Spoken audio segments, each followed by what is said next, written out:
Buenas noches, maestra Margarita. Le agradezco el tiempo que me va a dedicar para esta entrevista.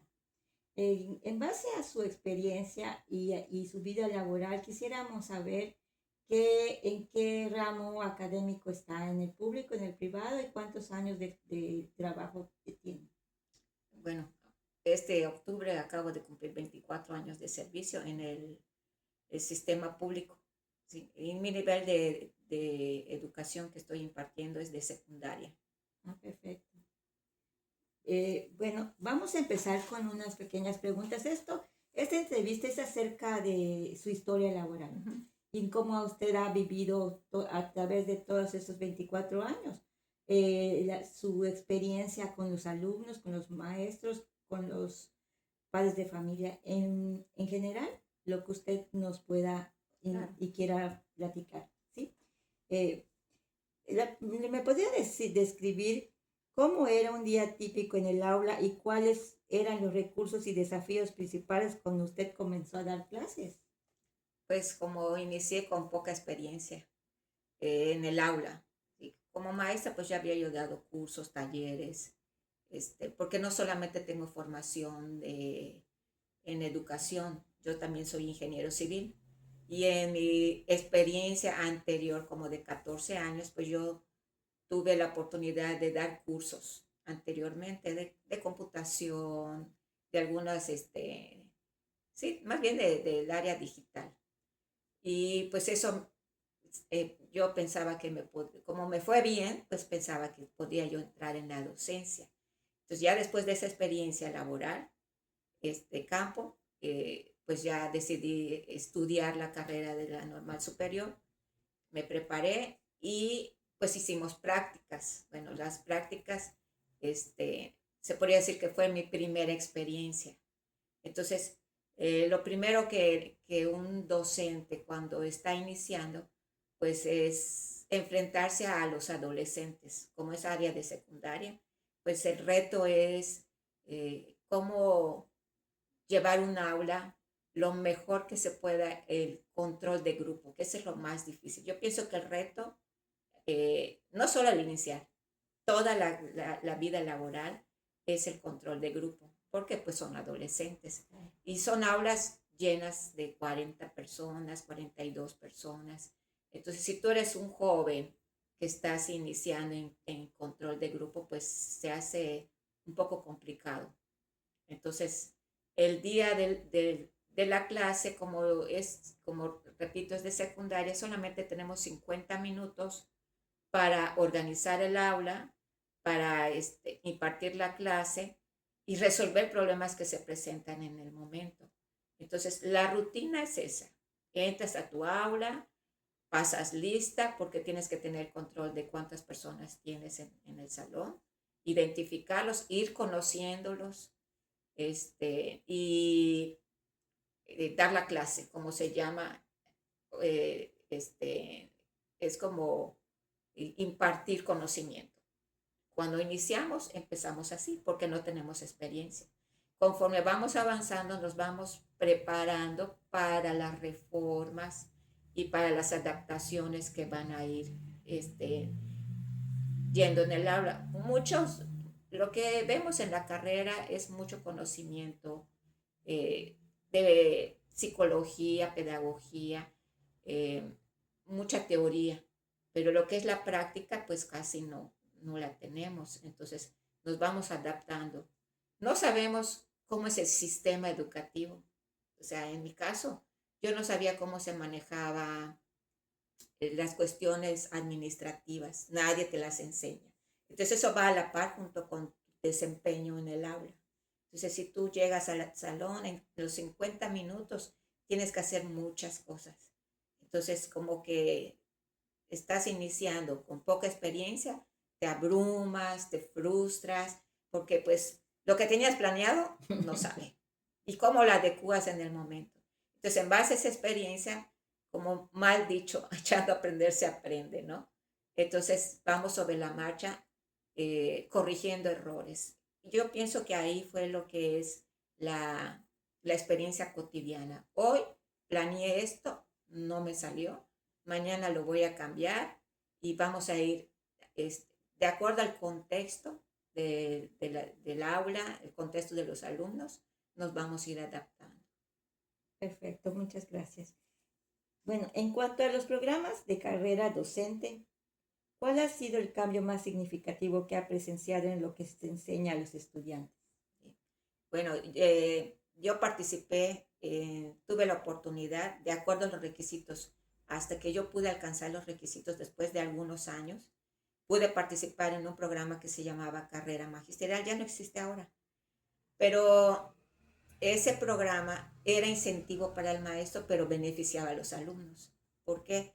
Porque nos preparábamos en cuestión de conocimiento y de práctica en el aula. Entonces, ese programa tardaba, para que tú pudieras entrar, tardabas como 2 años más o menos para poder entrar. En esos 2 años, tú tenías que estar cumpliendo todos los requisitos que pide el programa. Entonces, nos teníamos que preparar muy bien para sacar una buena calificación. Y el incentivo es económico. Entonces, todos los maestros queríamos participar en carrera magisterial. No había maestro que voy a alcanzar lograr cubrir los requisitos, que era también un poquito un filtro para entrar. Entonces, una vez que lo lograbas, pues dices, pues llegué a alcanzar nivel A, nivel B, nivel C, nivel D, nivel E. Entonces, beneficiaba económica al maestro, estaba a gusto con su trabajo porque es la única manera que tenías para mejorar económicamente. Aparte de que te preparaban muy bien y lo ponías en práctica, porque ese programa era ponerlo en práctica en el aula. Teníamos que hacer nuestra experiencia directa en el aula, documentarla, y eso es lo que nos servía para dar un resultado. Aparte de las capacitaciones y además un examen. Entonces, para mí, lo que yo recuerdo que esa etapa fue muy significativa, no solo para mí, sino para mis alumnos. Entonces, damos todo para que el resultado sea el esperado, ¿no? Entrar al nivel. Entonces, yo pienso que esa es una buena motivación para el docente. Sí es, se podría decir que es económico, pero también beneficia mucho a los alumnos. Y abarcaba todo, o sea, el programa para ponerlo en práctica en el aula, y también teníamos que involucrar a los padres de familia. Entonces, como la educación es tripartita entre docente, alumno y padre de familia, pues hacíamos ese engrane muy bien para lograr el objetivo. Entonces, siento que es un programa que era en conjunto con el sindicato, porque un porcentaje era la calificación del sindicato y otro porcentaje de la Secretaría de Educación. Estaba muy bien coordinado. Entonces, era un buen beneficio para todos. Gracias. ¿Cuál es la interacción y la participación de los padres de familia en la educación de sus hijos en la actualidad? En la actualidad hay una situación que se presenta aquí en Quintana Roo.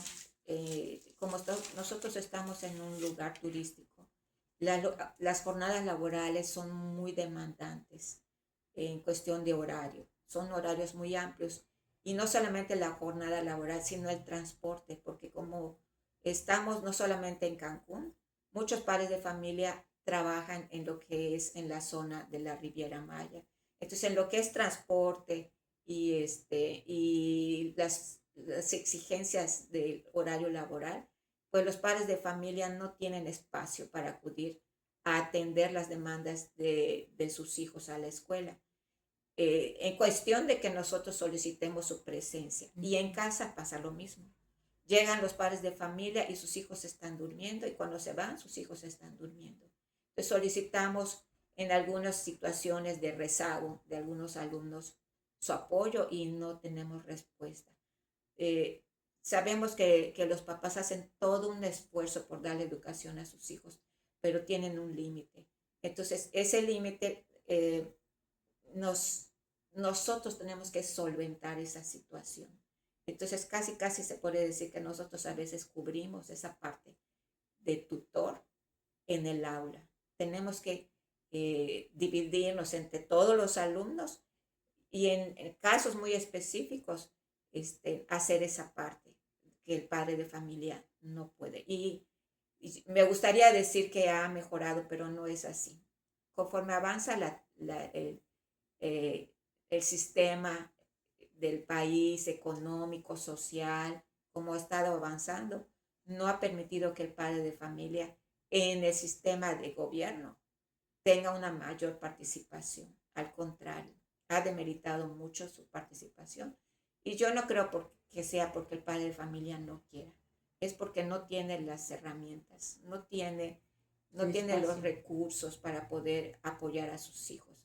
Ellos, a veces nosotros llamamos a los alumnos llave, que los alumnos traen colgadita su llave de la casa. Entonces llegan solos y se van solos. Sí hay padres de familia pero son muy pocos que van a buscar a sus hijos, los llevan.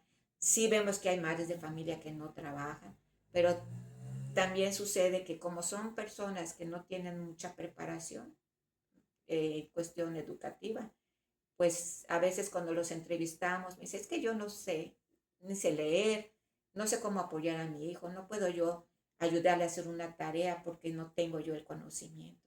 Entonces, pues los alumnos, como ya sabemos que son bien inteligentes, pues saben cómo pues llevar la situación en casa cuando no tienen esa presión o la dedicación más específica que se puedan ser más disciplinados, más responsables. Entonces, en conclusión sería eso, que no hay mucha participación de los padres de familia. Gracias. ¿De qué manera la introducción de la tecnología, ya sea computadoras, internet, redes sociales, ha transformado su manera de enseñar y la forma en que los alumnos aprenden? Ya tenemos mucho tiempo con capacitaciones de las tecnologías digitales. Yo he tomado diferentes cursos. Aunque yo tengo la preparación, ya tiene muchos años. Se han implementado programas muy buenos en la escuela donde yo trabajo. Este, recuerdo un tiempo que implementaron un programa que se llama Aula HDT, Habilidades Digitales para Todos. Se implementó un aula con todos los recursos, computadoras, pantalla digital, proyector, internet. Funcionó muy bien, pero el programa no se le dio continuidad. ¿Por qué? Por los cambios de gobierno, los cambios de sistema educativo y se le invierte mucho dinero a la implementación, pero no se le da seguimiento. Entonces se fue decayendo, no se renovaron las computadoras, no se le dio mantenimiento al pizarrón electrónico. La participación era muy dinámica y la práctica, siento yo que el alumno estaba muy motivado para aprender, porque como ya sabemos que la tecnología es de puras imágenes, muy dinámico, entonces si tú le presentas un pizarrón con letritas o un libro con una hoja en blanco con letritas negras y no hay nada de movimiento, no hay nada de estímulos visuales, pues el alumno está acostumbrado a esos estímulos. Entonces, nosotros cuando estamos en el aula actualmente, que es el único recurso que tenemos, con algunos materiales didácticos, pero lo único que tenemos es los materiales que hemos usado siempre, cartulinas, rotafolios y el mismo pizarrón. Tenemos aula digital, pero siempre está limitada. O sea, en el cuestión de que solamente es para la materia de tecnología. Aula de medios, pero el aula de medios siempre está ocupada para ciertas cosas. O sea, lo podemos usar a lo mejor un 5% para atender a todas las aulas. Entonces, han habido programas muy buenos, pero no todos los maestros tenían la capacitación. Esa es otra situación, que muy pocos maestros estamos capacitados y muchos maestros no están. Tenemos el recurso, pero no tenemos los maestros, porque solamente se capacitaron a los maestros que tenían las ganas de aprender, pero muchos maestros le tienen temor a la tecnología. Todavía. Sí, y en esa época más. Entonces, los pocos que sí se aventuraron, hicieron un esfuerzo, pero era mucho trabajo para ellos, porque no nacieron con esa espacio digital, entonces se les complica mucho. Y ahorita pues los maestros jóvenes pues ya es más fácil que tengan preparados, pero pues todavía no tenemos. El mejor programa que yo puedo ver es ese de habilidades digitales para todos aquí en Quintana Roo. Yo no sé qué es lo que pasa en el resto de la República. Ese es el que he visto. Y los alumnos aprendiendo, muy motivados. Para nosotros se nos hacía muy fácil, bueno, en mi caso, muy fácil impartir la clase, preparando mi material. Había un área que se llama de investigación para darle a los alumnos que se llama ODAS, objetos de aprendizaje, que son puras programas digitales. Y hay todavía lo que es Khan Academic, todavía lo usan muchas escuelas, más bien las particulares, que eso sí tienen los recursos, pero en el sector de gobierno sí es más complicado implementar. Entonces los maestros que tienen la capacidad y están más preparados, pues están mucho más a la vanguardia de la tecnología, usan su tecnología en el aula. Por ejemplo, en mi caso, yo lo que tengo es mi tableta de mi iPad. ¿Qué hago con mi tableta? A mis 40 alumnos les pongo mi tableta y esa es su pantalla, ¿sí? Cuando yo no puedo usar el aula de medios, que la verdad sí se me hace muy complicado que me den el espacio. Entonces, yo utilizo mucho la tecnología para mi uso personal y para implementar clases, pero muy limitada con los recursos que yo tengo. Una bocinita, una tableta, y a veces las mismas aulas no tienen, se me acabó la pila de mi tableta y no tengo cómo recargarla porque el conector está averiado, no sirve. O sea, sí tenemos que hacer todo lo posible para implementar la tecnología. Hay capacitación, hay programas, pero no se aterriza en el aula. ¿Por qué? Porque es más prioridad que el alumno tenga una silla buena, que no se esté rompiendo su pantalón, que no se esté rompiendo, cortando con el fierrito, porque no hay ventiladores, porque hay que estar reparando esto. Toda la infraestructura que se deteriora muchísimo en las aulas, bastante. Entonces, nunca llegamos a salir para implementar. Ahora se acaba apenas de tener un programa en mi escuela, que es de las únicas que se han implementado muchos programas por estar en una situación de alto riesgo en muchos aspectos, de delincuencia, de drogadicción, de alumnos, como comentaba, alumnos llave, poca atención de los padres de familia. Entonces, el gobierno ha implementado muchos programas, pero es como que en tu casa, por ejemplo, le pones toda tu casa, pero no lo cuidas. En poco tiempo ya no, el mantenimiento no hubo. Entonces, toda la inversión nada más dura poco tiempo. Entonces, sí es bueno, pero no hemos podido nosotros darle una continuidad para ayudar al alumno.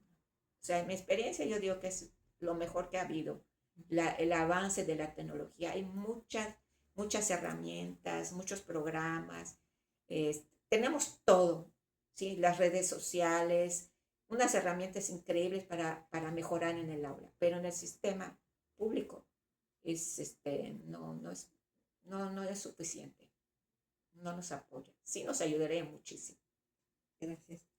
Bueno, ¿cómo ha afectado a los maestros las reformas educativas o los cambios laborales que se implementaron durante su trayectoria? Bueno, en cuestión laboral, hemos tenido casi los mismos derechos, se podría decir, y los mismos privilegios o las mismas prestaciones. No han habido cambios. Nosotros los maestros siempre hemos querido una mejor calidad para el maestro, mejor reconocimiento del docente. Y siempre hemos hecho nuestra lucha. O sea, cuando han habido reformas, nos hemos opuesto a esas reformas, porque nosotros somos los que estamos en el aula. Nosotros los maestros somos los que estamos en el campo y sabemos cuáles son las necesidades del alumno y las necesidades que nosotros tenemos para poderles dar una educación de calidad. Entonces, sí nos hemos opuesto a muchas reformas eh, nos hemos tenido que adecuar a ellas, sí, pero en cada gestión administrativa de 6 años se implementa un nuevo sistema y luego viene el otro sistema y tenemos que cambiar todo. Entonces, el sistema educativo que tenemos no siento que es el adecuado. ¿Por qué? Porque no hay una continuidad para ver dónde están nuestras fallas, nuestras áreas de oportunidad, nuestros errores, y en el próximo sexenio ir mejorando. Entonces, aquí estas reformas sí afectan en cuestión de nuestro avance, que el maestro tiene que por su propia cuenta ver cuál es su experiencia, cuáles son sus aciertos, sus errores, sus áreas de oportunidad, y nos adaptamos al nuevo sistema. Y ahí es donde nosotros hacemos todo nuestro mayor esfuerzo para desarrollar este nuevo sistema educativo. Y mucha información que a la mitad más o menos del sexenio vamos como que poco a poco ya adaptándonos. Ya terminamos, ya lo dominamos y ya luego viene un cambio. Entonces, pero de mentalidad. ahora sí, romper paradigmas. Entonces, en mis 24 años de servicio, ¿qué es lo que hace? Sí, han habido muchos cambios, muchos programas educativos. A mí en particular me gustó mucho cuando implementábamos un programa que era iniciar el día. Por ejemplo, 5 o 10 minutos de una actividad para iniciar el día, donde nosotros teníamos que motivar al alumno las primeras horas, la primera, segunda, tercera hora de la jornada laboral. También había el sistema, me gustaba mucho, de 900 segundos. Eran 900 segundos para matemáticas y para español. Entonces, era diario la lectura. Diario el alumno tenía que hacer su resumen, su reseña de la lectura. Entonces, lo obligamos a leer, nos obligamos a leer con ellos y a redactar y a escribir. Y en cuestión de matemáticas, pero no solo lo hacía el maestro de español y matemáticas, lo hacían todas las asignaturas. 900 segundos de español y 900 segundos de matemáticas, cálculo mental, operaciones básicas. Esa época me gustó mucho. Me gustó mucho porque mínimo el alumno sabía sumar, restar, multiplicar y dividir, que hemos escuchado que los resultados actuales no han sido buenos, mínimo, y hacíamos cálculo mental en cuestión de matemáticas. Y en cuestión de español, pues teníamos diversidad de cultura, porque no solamente leía un texto literario, sino de todo, cultura general, eran las lecturas. Entonces el alumno ya sabía que tenía que leer. Y era mucho énfasis. 20 minutos en casa. Cuando teníamos oportunidad con los padres de familia en juntas, entregas de boletas, era insistir. Papás, 20 minutos de lectura todos los días, 20 minutos de lectura, 20 minutos de lectura. ¿Qué pasa? Que ahora pues ya no es lectura, ahora es celular y videojuegos. Entonces eso ha afectado bastante en la concentración de los alumnos. Batallamos mucho en la concentración. Se han incrementado los diagnósticos, que antes ni existía el nombre de TDAH, de hiperactividad. No existía eso, no había. Ansiedad, a raíz de la pandemia empezó esto de la ansiedad, muchos alumnos con crisis de ansiedad. Entonces, yo pienso que la lectura contrarresta todo esto que están viviendo los alumnos en su casa, con la tecnología, y hasta en la misma escuela. El alumno, cuando no tiene la vigilancia del maestro, enseguida está con su celular. Entonces, eso sí afecta mucho al aprendizaje del alumno. Como comenté hace un rato, están acostumbrados a esos estímulos visuales de mucha color, de la rapidez de que un TikTok, no sé, es más, creo que he visto últimamente que te ponen te dividen el TikTok en dos partes. En una tienen una imagen y abajo tienen otra imagen O sea, al mismo tiempo están viendo dos videos. O sea, eso es fatal para el estímulo visual, para los jóvenes. Entonces, a la hora de que nosotros queremos captar su atención, lograr la atención, es muy difícil para el maestro captar de los 40. Ya capté mi 50% y el otro 50% está distrayendo a los otros que ya logramos la concentración. Porque si hay familias que la verdad sí tienen bien controlada la educación en su casa, pero los demás. Entonces es un sistema complejo. No solamente somos los maestros, o sea, lo que es la educación no solamente es el conocimiento, no solamente es el contexto, no solamente la realidad del alumno, es también cuáles son las barreras que están eh, alrededor de, de, las familias que impiden el aprendizaje. Claro, nosotros como maestros también tenemos barreras,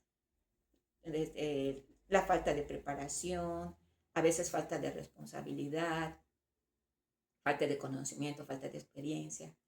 Es un conjunto que es un sistema muy, muy complejo, muy complejo. Entonces, pero los avances que ha habido mucho de tecnología en nuestra cuestión laboral, que la podemos usar para bien, sí, sí la podemos usar. Entonces, eso es parte de los cambios que han habido laborales y profesionales, que nosotros tenemos que ir alcanzándolos, porque como nos han rebasado, porque por las generaciones de docentes que tenemos, somos muchos docentes que somos de carrera antigua. Pero la vieja escuela. Ajá, de la vieja escuela. Sí. Dejar la escuela tradicional, que toda mi carrera, desde que inicié, siempre nos han implementado eso. Recuerden, ustedes ya no deben de estar con la escuela antigua. Vienen los cambios, se tienen que adaptar, preparar, implementar, pero sí, pues los cambios nos tenemos que adaptar a lo nuevo. Hay resistencia por parte de los maestros. Asistencia. Resistencia. Siempre ha habido. Sí. Pero las nuevas generaciones, yo siento que vienen con muchas ganas, con otro tipo de preparación. Mis compañeros de nuevo ingreso, veo que son más fáciles de adaptarse a estos cambios. Pues sí, son más jóvenes, tienen otra manera de pensar y ya vienen con nuevos conocimientos de acuerdo a los cambios políticos, sociales y económicos. Por la misma generación que ellos tienen, se adaptan más fácilmente. Pero los que ya tenemos experiencia, ese es el cambio, ¿no? De que los que tenemos experiencia no resistimos al cambio. Exacto. No tenemos la preparación de la era digital. Los nuevos sí tienen la preparación, pero no tienen la experiencia. Pues algo que quiera agregar, maestra. Pues para mí es muy importante la participación del padre de familia. Nos enfrentamos a unas generaciones, no quiero yo hablar de una manera negativa, sí de retos, ¿sí? De jóvenes que la mayoría en esta área de sistema de gobierno, son las familias que están aquí, son alumnos solos, que su educador es una tableta, es un celular, aunque sean de pocos recursos, pero tienen. Antes decíamos, son familias de escasos recursos, pero tienen su televisión en su casa. Aquí son familias de escasos recursos, pero tienen su celular, los jóvenes. Entonces, la participación del padre de familia es muy importante. No podemos exigir una preparación, pero sí cuando menos un análisis introspectivo del padre de familia, de decir, ¿qué estoy haciendo? Sé que tengo yo muy limitado mi espacio para convivir, para darle a mi hijo, pero un programa que pueda ayudarlos a los padres de familia. Yo siempre he dicho en mis cursos, siempre he propuesto una ley, por ejemplo, que las empresas particulares tengan 1 o 2 días al mes, que se les dé su día al padre de familia para que pueda ir a la escuela a atender las situaciones de sus hijos. O sea, un derecho. Ujú. Así como te dan incapacidad para ir al doctor, bueno, pero 2, 3 horas que te den el espacio, o media jornada laboral que tú puedas ir a tu escuela, y eso va a cambiar y transformar la educación. Son todos, las educaciones, la educación pública es la mayoría de los estudiantes del país. O sea, no es algo que vaya a afectar a la iniciativa privada o a las nuevas instituciones de gobierno, al contrario, es un sacrificio, es una inversión, que se podría decir, pero va a tener muchos resultados. Estamos enfrentándonos a una generación. ¿Cuál va a ser nuestra generación de un futuro? Los médicos que vamos a tener, los, los técnicos en automotriz, los técnicos en la industria de la construcción, los enfermeros. Esa es la generación que vamos a tener en el futuro. Entonces tenemos que tomar conciencia a quienes le estamos dejando nuestro legado educativo. Ni siquiera eso de responsabilidad, de disciplina, de valores. Entonces, es una llamada a los padres de familia con que se hagan conscientes de qué generaciones estamos creando ahora. Y en cuestión de los maestros, porque nosotros también somos una influencia para ellos, que el docente que esté frente al aula tiene bajo su responsabilidad 40 almas sobre su hombro. ¿Sí? Que nosotros somos los responsables de esa cabecita, de lo que podemos hacer en su mundo, porque vienen con muchas necesidades. A lo mejor no va a aprender algo importante del conocimiento, pero sí puede aprender de cómo resolver sus problemas personales, que saben que no, en su entorno familiar no se los van a resolver. Entonces, un granito de arena que nosotros podamos darles a ellos es mucha responsabilidad para el maestro, tener sobre nuestros hombros a 40 almas que el día de mañana nosotros podemos sembrar una semillita, ¿sí? En su mente y en su corazón. ¿Sí? Entonces, para los maestros también ese mensaje, que son, en mi caso, que son 50 minutos, es darlo todo ahí, darlo todo, lo que más se pueda. ¿Por qué? Porque, no sé, 5 o 10 minutos que uno no... Es como cuando tu hijo está aprendiendo a caminar. Te fuiste a hacer algún quehacer en tu casa y caminó sus 3 pasitos tu hijo y no lo viste. Sí. Te perdiste eso. Entonces, es efectivo los 50 minutos para 40 alumnos. Es mucha responsabilidad. Pues le agradezco mucho su experiencia, maestra. Es muy gratificante para mí escuchar esto, aunque sea mi hermana, pero no había tenido la oportunidad. Claro. Y me siento muy halagada de que sea su manera de pensar y de todavía querer dar más de sí. Sí, yo pienso que hasta el último día que yo esté en mi última aula, espero en Dios que me dé la oportunidad de tener las mismas ganas. A lo mejor las fuerzas no tanto, ¿verdad? Pero el querer sí, el querer de darlo todo. Pues muchas gracias nuevamente. Claro que sí, mucho gusto.